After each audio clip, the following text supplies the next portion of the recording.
బేహద్ పరం మహాశాంతి బేహద్ ఆత్మిక పరివారమునకు ఆత్మిక సోదరులకు ఈరోజు ఇప్పుడు మనం లైఫ్ ఇన్ మల్టీవర్స్ లోపల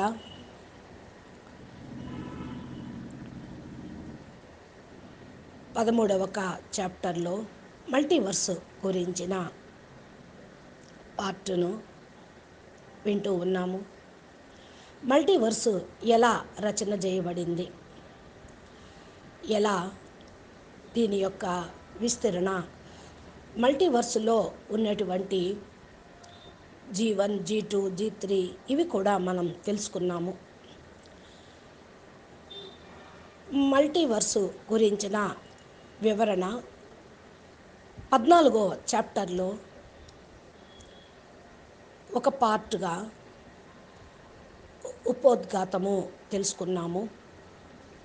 అసలు మల్టీవర్సు ఎలా ఏర్పడింది, దీని గురించినటువంటి వివరము ఏ శాస్త్రాల్లోనూ ఏ యొక్క వేదాల్లోనూ లేనేలేదు.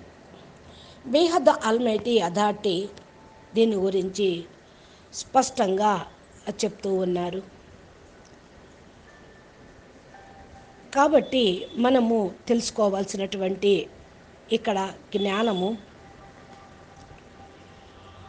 ఇప్పుడు వివరంగా బాపూజీ చెప్పింది విందాము. మల్టీవర్స్ అనగా 100 కళలు గల బ్రహ్మాండము. ఒక బ్రహ్మాండము అనగా సోలార్ సిస్టమ్ యజమాని శివుడు ఉన్నట్లే, గెలాక్సీ యజమాని మహాశివుడు ఉన్నట్లే, యూనివర్స్ యజమాని పరం మహాశివుడు ఉంటారు కదా. అదేవిధంగా మల్టీవర్స్ యొక్క యజమాని 100 సార్లు పరం పరం పరం అంటూ పవర్ కలిగినటువంటి మహాశివుడు. ఈ 100 కళల మహాశివుడు మల్టీవర్స్ 100 కళల బ్రహ్మాండాన్ని రచన చేశాడు. అనగా 100 కళలు అంటే దీని తాత్పర్యము మల్టీవర్స్ రచయితలో 100 కళల పవర్ ఉంది అని. ఇక్కడ కళ అంటే పవరు, ఆత్మ యొక్క శక్తి, మెజర్మెంట్, గుణము అని మనం ముందే తెలుసుకున్నాము. మల్టీవర్స్ సృష్టించక ముందు దీని యొక్క రచయిత అనగా 100 కళల మహాశివుడు నిరాకారుడుగా ఉంటారు. పరం ప్రకాశంగాను, పరం లైట్ స్వరూపంగా, గోళంగా ఉండేవారు. ఈయన యొక్క రచయిత 101 కళ పరం మహాశివుడు. ఈ మల్టీవర్స్ సృష్టిని ప్రారంభం చేయుటకు రచయిత నిరాకారుడుగా ఉన్నటువంటి ఆయన తన నుండి శక్తిని, శివుడు శక్తి కలిస్తేనే కదా రచన చేయటానికి. పరం లైట్ 100 కళల పరం మహాశివుడైతే ఆయన నుండి శక్తి కూడా కావాల్సి వస్తుంది. నిరాకార స్థితిలో రచయిత పరం ప్రకాశ స్వరూపంలో ఉంటారు. దీన్ని ఆధ్యాత్మిక భాషలో నిర్గుణ నిరాకారుడు అని అంటాము. రచన చేయటానికి ముందు నిరాకారి పరం 100 కళల మహాశివుడు పరం ప్రకాశం యొక్క కిరణాలు ఎక్కడ వరకు అయితే వెళ్తాయో అక్కడ వరకు ఆయన యొక్క గోళము అనేది ఏర్పడుతుంది. దానితో వారు శివుడి యొక్క శక్తి అన్నట్లుగానే పరం మహాశివుడు పరం మహాశక్తిని వెలికి తీయటం జరిగింది. 100 కళల పరం మహాశివుడు లైట్గాను, 100 కళల పరం మహాశక్తి మైట్గాను ఈ సృష్టిని చెయ్యాలి. వారు ఎప్పుడైతే కంబైన్డ్గా అయ్యి సంకల్పం చేశారో అప్పుడు తన నిరాకారి పరం ప్రకాశం యొక్క పవర్ ఉన్న గోళం నుండి 5% పవర్ తీసుకొని ఒక మహా పవర్ యొక్క గోళాన్ని సృష్టించారు. దీన్ని 100 కళల బ్రహ్మాండం యొక్క బౌండరీ అని అనవచ్చు. రచన ద్వారా ఇంకా బ్రహ్మ, విష్ణు, శంకర్లు ఏ విధంగా రచన చేస్తారో ఇక్కడ 100 కళల మహాశివుడు 100 కళల బ్రహ్మను, 100 కళల విష్ణువుని, 100 కళల శంకరుణ్ణి రచన చేశారు. ప్రతి బ్రహ్మాండం యొక్క శక్తి అనుసారంగా అయితే పవర్ కలిగిన వంద కళల బ్రహ్మ రచన జరిగిన తర్వాత బ్రహ్మ విష్ణు మహేశ్వరులు వంద కళల పవర్ కలిగి ముగ్గురు ఆత్మలను సృష్టించారు. ఈ ముగ్గురు కలిసి ముగ్గురు చొప్పున 9 ఆత్మలను రచన చేశారు. వీరిని నవరత్నాలు అని అంటారు. ఈ నవరత్నాలు 9 మంది మరలా ముగ్గురు పరం ఆత్మలను రచన చేశారు. వీరందరూ కలిసి అంటే 9 మంది ముగ్గురు చొప్పున 27 మంది ఆత్మలను రచన చేశారు. వీరు అందరూ కలిసి ఏదైతే పరం వంద కళల పరం మహాశివుడు సృష్టికి ఒక బౌండరీ లాగా ఏర్పరిచారు. ఈ యొక్క 27 మంది దగ్గర నుంచి ఇంకా ఆత్మల యొక్క సృష్టి రచన జరుగుతూ ఉంది. ఇదంతా కూడా స్పేస్ లోపల ఒక క్షేత్రంలోనే జరుగుతూ ఉంది. ఇక మల్టీవర్స్ యొక్క సృష్టి రచన ఆరంభం అవ్వసాగింది. ఒక వృత్తాకారంగా ఈ మల్టీవర్స్ను చూసినట్లయితే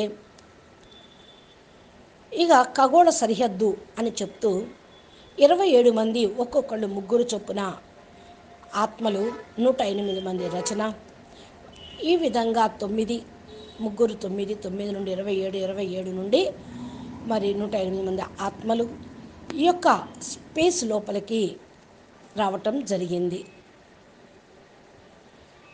27 నుండి 81 నుండి ఆత్మల యొక్క సంఖ్య పెరిగింది. సంకల్పాలతోటి రచన ప్రారంభమైంది మరియు నెమ్మదిగా లోపల సృష్టి అనేది ప్రారంభించడం జరిగింది. మల్టీవర్స్ యొక్క పరంధామము ఈ ఆత్మల యొక్క రచనతోటి నిర్మితమై ఉంది. ఆరంభంలో ఆత్మలు నిరాకారి పరం ప్రకాశ స్వరూపంలో 100 కళల పవర్తో ఉండేవాళ్ళు. మల్టీవర్స్ యొక్క రచన ఫస్ట్ పరంధామము, దానిపైన 100 కళల మల్టీవర్స్ పరంధామము అంటూ పరంధామంలో ఆత్మలు నిరాకార స్వరూపంలో ఉంటారు మరియు పరమాత్మ సమానమైన స్థితిలో ఉంటారు. పరమాత్మ సంఖ్య పెరుగుతున్న కొద్దీ 1 నుండి 3 మరలా 9 తర్వాత 27 81 తర్వాత 243 ఆత్మలు నిరాకారి రూపంలో పరం ఆత్మల యొక్క సంఖ్య పెరిగింది. 9 లక్షల వరకు ఈ విధంగా పరంధామంలో రచన నిర్మించడం జరిగింది. ఆత్మల ప్రాముఖ్యత గురించి విషయము పైనుండి మనకు చెప్తూనే ఉన్నాము. ఎప్పుడైతే 27 ఆత్మలు రచన సృష్టి ప్రారంభమైందో 81 ఆత్మలు జరిగినాయో అక్కడ నుండి 108 మంది ఆత్మల రచన. ఇది 27 ప్లస్ 81 మొత్తం 108 మంది ఆత్మలు. ఇది ప్రారంభము మల్టీవర్స్కి విశేషమైన స్పెషల్ ఆత్మలు వీళ్ళు. ఇలాగా సృష్టి రచన చేస్తూ వెళ్ళే కొద్దీ పవరు క్షయమైపోతూ ఉంది. ఎప్పుడైతే మల్టీవర్స్ పవరు 100 కళల నుండి 90 కళల వరకు తగ్గిపోతుందో అప్పుడు 9 లక్షల యొక్క ఆత్మల రచన నిరాకారి స్వరూపంలో జరిగింది. దీనిని మల్టీవర్స్ యొక్క పరంధామం అంటారు. ఇక్కడ ఆత్మ మరియు లైట్ స్వరూపంలో మైట్ స్వరూపంలో ఉంటూ ఉంటుంది. పరంధామం యొక్క మండలంలో కేవలం పరం ప్రకాశం మరియు పరం మహత్తత్వం ఉంటుంది. మల్టీవర్స్ యొక్క మూలవతరం 9 లక్షలు ఆత్మలు ఇంకా సృష్టి చేస్తూ ఉండటంతో ఆత్మల యొక్క సంఖ్య 2 కోట్లు అయ్యింది. సంకల్పాల ద్వారా సృష్టి జరుగుతూనే ఉండటం వల్ల ఆత్మల పవరు తగ్గిపోతూ ఉంటుంది. ఆత్మల యొక్క పవరు బట్టి సృష్టి యొక్క వాయుమండలం తయారవుతుంది. అందుకే యదా బ్రహ్మాండే తదా పిండే అంటారు. ఏ విధంగా అయితే ఆత్మల సంఖ్య పెరుగుతూ ఉంటుందో అదే విధంగా ఆత్మలు నిరాకారి నుండి ఆకారిగా మారే ప్రక్రియలోకి రావటం మొదలవుతుంది. మొదట వాయుమండలంలో పరం మహత్తత్వము పరం ప్రకాశము ఉండేది. అందులో కూడా పరివర్తన రావటం మొదలైంది. వాయుమండలంలో పరమ ఆకాశతత్వం తయారవటం ప్రారంభమైంది. ఆత్మ నిరాకారి నుండి ఆకారిగా మారే ప్రక్రియ ఎలా వస్తుంది అంటే ఏ విధంగా ఒక బీజము మొలకెత్తుతూ ఉంటే దాని యొక్క రూపము మారుతూ ఉంటుంది. ఆత్మ నిరాకారి అంటే బీజరూపీ స్థితిలో ఉన్నది. ఎప్పుడైతే దాని లోపల ఉన్న శక్తితోటి అంకురణ జరిగిందో ఆత్మ ఆకారి రూపము అనేది తయారవుతుంది. అంటే బీజం నుండి మూలం తయారైనట్టు దాని చుట్టూ ఆత్మ యొక్క ఆకారం తయారయ్యేటువంటి ప్రక్రియ ఉంటూ ఉంటుంది. ఎప్పుడైతే ఆత్మ నిరాకారి స్థితిలో నిరాకారి సృష్టిని సృష్టిస్తుందో అప్పుడు ఆ ఆత్మ యొక్క శక్తి నుండి ఏ ఆత్మ రచన అయితే జరుగుతుందో మరియు ఆ రచనతో పాటు ఏ పవర్ అయితే వెలువడుతుందో ఆ పవర్తో వాయుమండలం తయారవుతుంది. మల్టీవర్స్ ఒక లేయర్ని మూలవతనం అంటారు. ఇక్కడ ఆత్మల యొక్క పవరు 90 నుండి 80 కళల వరకు తగ్గిపోతుంది. ఇక్కడ వాయుమండలంలో పరం ఆకాశతత్వం తయారయ్యే ప్రక్రియ ప్రారంభమవుతుంది మరియు పవర్ 80 కళల వరకు చేరుకుంటుంది. ఆత్మపై పరం ప్రకాశము, పరం మహత్తత్వము మరియు పరం ఆకాశతత్వం యొక్క ఆవరణ ఏర్పడుతుంది. మల్టీవర్స్ యొక్క సూక్ష్మవతరము సంకల్పాలతో సృష్టి పెరుగుతూ వెళ్ళిపోయింది. ఆత్మల పవరు తగ్గిపోతూ వచ్చేసింది. 2 కోట్ల నుండి ఆత్మల సంఖ్య 33 కోట్ల వరకు ఏర్పడినప్పుడు వాయుమండలంలో ఆత్మ యొక్క శక్తి కూడా తగ్గిపోయి 60 కళలకు చేరుకుంటుంది. అనగా 33 కోట్ల దేవతల ఆత్మల యొక్క రచన జరిగేటప్పటికీ ఇక్కడ 60 కళలకు సృష్టి అనేది పడిపోయింది. సృష్టి యొక్క ఈ లేయర్లో పరమ వాయుతత్వము, పరమ అగ్నితత్వం తయారైంది. ఎప్పుడైతే ఆకాశతత్వము అంటే అంకురణ బీజము ఏర్పడినప్పుడు దాని నుండి ఏదైతే పవరు బయటికి వచ్చిందో దానితోటి పరం ఆకాశతత్వం 100 కళల పవర్లో ఏర్పడింది. తర్వాత ఆత్మ ఆకారి రూపాన్ని నిర్ణయించుకుని ఆత్మలో సంకల్పం ఎలా ఉంటుందో అలా వాయుమండలంలో దాని యొక్క ప్రభావం పడుతూ వాయుమండలం తత్వాలు మారిపోతూ ఉండేవి. అందుకే సంకల్పాల నుండి సృష్టి జరిగింది అని ఆధ్యాత్మిక శాస్త్రంలో చెప్పడం జరిగింది. 60 కళల వరకు వాయుమండలంలో పరం ఆకాశతత్వం, పరమ వాయుతత్వం మరియు పరమ అగ్నితత్వం తయారైంది. ఇక్కడ ఆత్మలను 100 కళల మల్టీవర్స్ యొక్క పరం పురుషులు అని అంటారు. ఇక్కడ పరం పురుషులు తమ పరం ప్రకృతిని సృష్టిస్తారు. ఆత్మల యొక్క సంఖ్య 33 కోట్ల నుండి 66 కోట్లకు అయినది. అంటే ఏంటంటే ఇద్దరు కంబైన్డ్ స్వరూపంగా ఉన్నటువంటి నిరాకారి రూపంలోని ఆత్మలు 33 కోట్ల నుండి 66 కోట్ల వరకు రావటం జరిగింది. ఇలా పెరిగే కొద్దీ క్రమంగా ఆత్మల సంఖ్య మరియు వాయుమండలంలో శక్తి క్షీణించటం ప్రారంభమైంది. ఆ సంఖ్య 66 కోట్లు అవ్వటంతో పవరు 60 కళల నుండి 40 కళలకు వచ్చింది. 60 కళల నుండి గ్రేట్ యూనివర్స్ యొక్క సృష్టి ప్రారంభమైంది. పరం పురుషుడు మరియు పరం ప్రకృతి కలిసి సృష్టిని వేగంగా పెంచడం ప్రారంభించారు మరియు లెక్క పెట్టలేనంత అసంఖ్యాకమైన ఆత్మలను సృష్టించారు. దీనివల్లే పవర్ 40 కళలకు దిగి 20 కళలకు అయ్యింది. పవర్ ఏ విధంగా అయితే తగ్గుతూ ఉంటుందో అదేవిధంగా ఆత్మల సంఖ్య కూడా మరింత వేగంగా పెరగటం మొదలవుతుంది. కాబట్టి సృష్టి యొక్క పెరుగుతూనే ఉంటుంది. ఎన్నో గ్రేట్ యూనివర్సులు సృష్టించబడ్డాయి. ఆత్మల యొక్క సృష్టి మరి ఈ విధంగానే ఉంటుంది. ఈ శక్తి వల్ల అంతా సృష్టి పరివర్తన 100 కళల ప్రపంచం దగ్గర నుంచే జరిగింది. సృష్టి పెరుగుతూనే ఉన్నత కొద్దీ ఒకానొక సమయంలో 100 కళల శక్తి ఉన్నటువంటి మల్టీవర్స్ 0 కళకు దిగిపోయింది. ఇప్పుడు 100 కళల పరమతత్వం ఉన్న నాణ్యత ఇప్పుడు లేనే లేదు. 0 కళలో పరమతత్వం పూర్తిగా మారిపోయింది. ఈ తత్వాల పరివర్తన జరగటం మొదలైంది మరియు సంకల్పాలతోటి శక్తి బాగా తగ్గిపోతూ ఉన్నది. ఇంతకు ఈ మల్టీవర్స్లో తత్వాల పరివర్తన ఎలా జరిగింది అనే విషయము మనము తెలుసుకుందాము. తత్వాల యొక్క ప్రపంచము అంటే స్థూలంలోకి రావటం, పవరు లాస్ అవ్వటం, సంకల్పాల్లో శక్తి తక్కువయ్యే కొద్దీ రచన ఎక్కువ చేసేశారు. మల్టీవర్స్ యొక్క శక్తి 0 కళ కంటే కూడా తగ్గిపోయటం ప్రారంభించింది. మల్టీవర్స్ యొక్క ఆ లేయర్లో తత్వాలు తయారవటం మొదలైంది. పరమతత్వం కంటే భారీగా ఉన్నటువంటి స్థూల తత్వాలు తక్కువ శక్తి కలిగి ఉన్నటువంటివి ఏర్పడినవి. ఆత్మల్లో ఈ సంకల్పాలు ఎక్కువగా నడుస్తూ ఉండేవి. సృష్టి కూడా ఇంకా అభివృద్ధి చెందుతూ కొనసాగుతూ ఉంది. సృష్టి క్రింద లేయర్స్లోకి దిగిపోతుంది. నెమ్మదిగా సృష్టి అంటే రచన 10 కళలు, ఆ తర్వాత -10 కళలు, -20 కళలు నుండి దిగజారిపోవటం, ఇంకా 80% పరమతత్వము మరియు 20% తత్వాలు. సృష్టి దిగుతూ ఉన్నప్పుడు వాయుమండలంలో తత్వాల పరిణామం పెరుగుతూ పరమతత్వాల పరిణామం తగ్గుతూ వాతావరణం భారీగా తయారైంది. సృష్టి -30 కళకు దిగినప్పుడు మొట్టమొదటిసారిగా జలము మరియు మట్టి తత్వం తయారైంది. వీటిని మనం స్థూల తత్వాలు అని అంటూ ఉంటాం. ఇక్కడ స్థూల ప్రపంచం యొక్క పునాది వేయబడింది అని. ప్రస్తుతం మన మల్టీవర్సు సృష్టి 100 కళల వరకు పడిపోయింది. -100 కళల వరకు పడిపోయింది.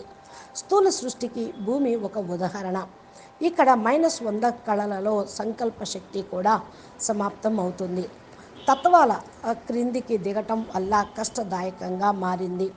ఎందుకంటే ఆత్మల్లో దాని యొక్క మూలతత్వం అనగా పరమతత్వము మరియు పరం ప్రకాశము లుప్తమవసాగింది.